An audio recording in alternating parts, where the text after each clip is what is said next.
Selanjutnya pada week 9 kita bahas tentang hukum filsafat. Hukum filsafat ini adalah mempelajari tentang mencari medan magnet yang ditimbulkan oleh kawat berarus listrik. Jadi di sini di setiap kawat berarus listrik akan timbul medan magnet di sekitarnya.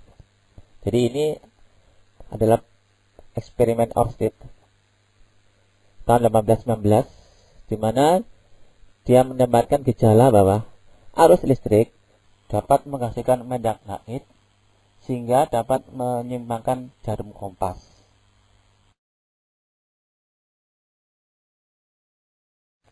Pada percobaan ini, Ørsted mengamati bahwa jarum kompas ini menyimbang akibat didekatkan dengan kawat berarus listrik. Jadi kita bisa lihat ibu jari adalah merupakan arah arus, 4 jari lain menggenggam, melingkar, merupakan arah medan magnetnya. 4 jari yang lain menggenggam adalah arah B. Jadi arah medan magnet itu adalah memutari ini. Dan maka dari itu arah kompasnya itu akan mengikuti arah lingkaran ini. Jadi ibu jari I arah kompasnya. Pada hukum filsafat ini bisa dilihat dari rumusnya adalah dB, elemen dari medan magnet, K aksen. K aksen ini besarnya adalah mu 0/4pi kali 10 pangkat min 7 Weber per ampere meter. Jadi K aksen adalah suatu tetapan, I adalah arusnya, ds adalah elemen kawat, panjang kawat, cross R adalah vektor satuan dari jarak antara titik B dengan elemennya ini, dan R kuadrat adalah panjangnya ini. Ini adalah rumus integral dari hukum filsafat. Jadi kalau kita terapkan pada kawat lurus, maka hasilnya langsung saja kita bisa pahami di buku. Maka hasilnya B adalah sama dengan K aksen I per A cos alfa 2 min cos alfa 1. Jadi alfa 1 dan alfa 2 diukur dari sini. Ini kawatnya sepotong kawat I. Alfa 1, alfa 2 adalah sudutnya. Ini adalah batas pertama dan batas kedua. Jadi alfa 1 diukur dari dia sebelum masuk sampai ke garis penghubung antara ujungnya dengan titik B. Titik P ini adalah batas kedua dengan titik P. Sudutnya alfa 2. Jadi alfa 1, alfa 2. Ya, gini. Maka dari itu kalau kita menggunakan kaidah ini, tangan kanan ini kita pegang ini. I adalah arah ibu jari, maka di atas ini adalah arahnya adalah menuju kita atau keluar. Dot, jadi sini dot. Jadi ke aksen I per A cos alfa 2 kurangi cos alfa 1. Jadi untuk kawat lurus tak hingga, jadi kawatnya panjang tak hingga, maka alfa 1-nya mendekati 180. Jadi panjang sekali ini ke kiri, maka alfa 1-nya mendekati 180. Kalau ujung kedua ke kanan, maka alfa 2-nya menuju nilai 0. Jadi kalau kita masukkan di sini cos alfa 2 cos 01, cos alfa 1 cos 180 min 1. Jadi 1 min 1 jadi 2 mu 0 I per 2 pi A. Mu 0 tadi kan K aksennya mu 0 per 4 pi kali 2 jadi setengah ya. Jadi mu 0 I per 2 pi adalah besarnya dari induksi magnet yang ditimbulkan oleh kawat lurus panjang sekali tak ingat. Jadi I adalah ibu jari arahnya, 4 yang ini adalah arah 4 jari ini yang menggenggam itu melingkar adalah arah B-nya. Jadi arah medan magnet itu pastilah melingkar ya. Kalau medan, kita lihat soal ini. Pada soal ini ada sepotong kawat panjangnya 20 ya. Titik-titik ini jaraknya 6, jadi jaraknya adalah tegak lurus ya. Jarak antara kawat dengan titik P yang dicari adalah 6. Arusnya 10 ampere. Ini jaraknya 6. Diketahui dalam soal ini 6, 20. Sekarang kita lihat bagaimana nilai alfa 1 dan alfa 2. Ya, alfa 1 kita hitung dari tangennya 6 per 6. Jadi 1, alfa 1-nya 45. Alfa 2 kita hitung dari tangen juga 6 per 26.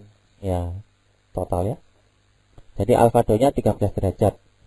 Kita tinggal masukkan ke rumus tadi, ke aksen I per A, cos alfa 2 min cos alfa 1. Jadi di sini A-nya berapa? 6 cm. 6 kali 10 pangkat min 2. Ke aksen konstanta tadi 10 pangkat min 7. I arusnya 10 ampere. 10 ampere. Cos alfa 2, masukkan di sini alfa 2, 13 derajat. Cos alfa 1, alfa 1 45. Jadi kita hitung B sama dengan 4,45 kali 10 pangkat min 6 Tesla. Kemana arahnya? Kita menggunakan menggenggam tangan kanan tadi. I adalah ibu jari, 4 jari yang lain menggenggam melingkar. Jadi di atasnya adalah dot menuju kita. Ini soalnya. Ya, sekarang kalau yang kawat melingkar, jadi tadi kan kawat lurus, sekarang kawat melingkar. Maka medan nariknya bagaimana? Ya ini harusnya gini. B-nya dB ke sini. Kita dapatkan rumus B sama dengan BX pada arah X saja di sini. Karena pada arah Y dan Z itu simetris, jadi saling meniadakan. Yang tersisa adalah arah dB yang arah dBx. Yang dBy akan saling meniadakan untuk kawat yang melingkar. Jadi saling meniadakan. Jadi kalau elemennya di sini, dB-nya di sini tegak lurus ya. dBy di sini. Jadi ini saling meniadakan ini. Yang dBx saling menguatkan. Jadi yang tersisa hanya B arah X besarnya K aksen I sin alfa per R kuadrat kali 2pi A. A itu jari-jarinya ini. Jari-jari kawat melingkar A. R itu jarak antara titik P dengan tepinya, jadi sisi miringnya. B adalah di sumbunya. Alfa adalah sudut antara sumbu dengan sisi miringnya. Alfa. Nah, dapatkan Q aksen I sin alfa per R kuadrat kali 2pi A. Kalau di pusatnya, maka nilai B-nya 0. Alfanya menjadi mendekati sini tambah besar sampai 90. Sin 91. Jadi ke aksen I sin 90 2pi A per R. A dengan R akan berimpit kalau ini. Jadi A sama dengan R kalau di pusatnya ini. Jadi dicoret. Tersisa hasilnya B sama dengan min 0 I per 2pi A. Jadi medan magnet di pusat kawat melingkar B sama dengan min 0 I per 2pi A. Ini sudah. Sebagai contohnya soal ini, tentukan besar dan arah medan magnet di titik P. Titik P ini ada 2 kawat ya, yang ditimbul oleh 2 kawat. Kita hitung masing-masing. Jadi alfanya 45. Dari mana? 45. Kita lihat dari AP dan PB sama, R-nya 10. Jadi sisinya sama. Jadi alfanya 45 ya. Jadi ke aksen I sin alfa per R kuadrat di sumbunya kita dapatkan sin 45. Oke, tadi I-nya harusnya 45 ampere. 2pi A, A-nya 10 cm jadi meter. Oke. Terus kemudian jarak R kuadrat 2 akar 2 10 akar 2 jadikan meter. Jadi kasih min 2. Oke, betul. Dapatkan ini untuk B1 ya, kawat 1. Arahnya kemana? Ke kiri ya. Kita pegang, ini arahnya ke kiri. Kita pegang kawatnya hanya ke kiri. Ini yang kedua, arahnya kemana? Sama ya, ke kanan ya. Jadi ke kiri 1,1, ke kanan 2,22. Berarti arah totalnya adalah selisihnya ikut ke kanan. Yang besar kurang kecil ya. Jadi hasilnya ke kanan. Ada mana titik P-nya ke kanan. Kalau di pusat busur lingkaran, yang tadi kan ini ya, yang tadi yang di sini tadi itu adalah ini ya. Kalau dia di pusat busur, maka yang berbeda adalah 2pi A-nya ini. 2pi A-nya ini merupakan keliling lingkarannya itu, jadi merupakan panjang busurnya atau S di sini. Ya, di sini S. K aksen I per S. S adalah panjang busurnya. Ya. K aksen I per A kuadrat S. A adalah jaraknya antara pusat dengan busur lingkarannya. B-nya adalah, masuk kalau dari sini ya, silang ya. Ini solenoida, ini adalah contoh solenoida, perhitungannya. B-nya μ0 I N, N adalah jumlah lilitan tiap satuan panjang. Ini B-nya di sumbunya. Jadi untuk solenoida ideal. Ini harusnya adalah dot yang di ini, harusnya dot. Jadi yang ini harusnya cross. Nah, ini B-nya dari sini, utara ke selatan. Kalau di atasnya ya. Untuk torit, maka μ0 I N, N-nya adalah N per L, sama tadi, sama dengan solenoida. Cuma L-nya adalah 2 PR. Nah, R-nya ini adalah merupakan tengah-tengah jari-jari dalam dan jari-jari luar. Jadi 2 PR yang diarsir titik-titik ini. Ini adalah setengah dari R1 dan R2, separuhnya. Jadi R sudah dihitung dari ini. Lalu 2 PR adalah panjangnya L ini. Jadi sama dengan solenoid, cuma bedanya di L-nya adalah 2 PR. R adalah jari-jari tengah-tengahnya, titik tengah. Contohnya ini adalah toroid dengan panjang 20 cm, luas penambangnya 2 cm persegi. Jumlah lilitan ini pada saat ini fluknya ini. Tentukan secara lepas fluk parit. Ya, kita lihat B adalah fluk per A. Fluknya adalah diketahui, A-nya luasannya 2 kali 10⁴ B-nya ini. Kemudian torit rumusnya μ0 N per I, μ0 N I per L. Mu-nya didapatkan ini, mu-nya didapatkan angka ini. B-nya diketahui dari sini, N-nya ini, L-nya adalah panjangnya 20.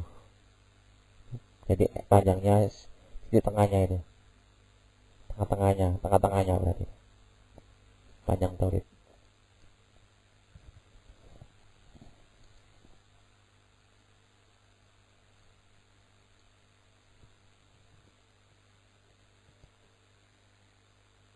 KM adalah permeabilitas relatif, jadi mu per μ0. Gaya magnet pada kawat konduktor sejajar. Ini artinya pada kawat yang sejajar. Jadi I menghasilkan B di sini. B-nya di sini berinteraksi dengan I, jadi gayanya I cross B ke kiri. Sedangkan dari sini I2 menghasilkan B1 di sini. B1 berinteraksi dengan I1, gayanya F1. Jadi untuk yang sejajar, kawat yang sejajar akan muncul gaya tarik menarik sepertinya gitu. Saling berlawanan. Untuk yang berlawanan, gaya juga berlawanan. Gaya persatuan panjang di dalam kawat 1 dan 2, μ0 I1 I2 per 2 pt. Nah ini. Jadi kalau ini ada 3 kawat, tentukan gaya persatuan panjang di dalam kawat C. Jadi kawat C ini akan mengalami 2 gaya dari kawat A dan B. Kita hitung satu persatu. Jadi kawat C mengalami induksi magnet dari 2 kawat ya, A dan B. Untuk yang BA-nya berapa? μ0 I per 2 BA. Jadi A-nya 3 cm. Nah, ini arahnya masuk ya kan di sini. Kalau di sini arahnya masuk. Kemudian magnet yang di sini berapa? Yang B jaraknya 5 kan, arahnya keluar. Berarti ini di titik C ada magnet 2, BA dan BB masuk, dikurangi karena saling berlawanan.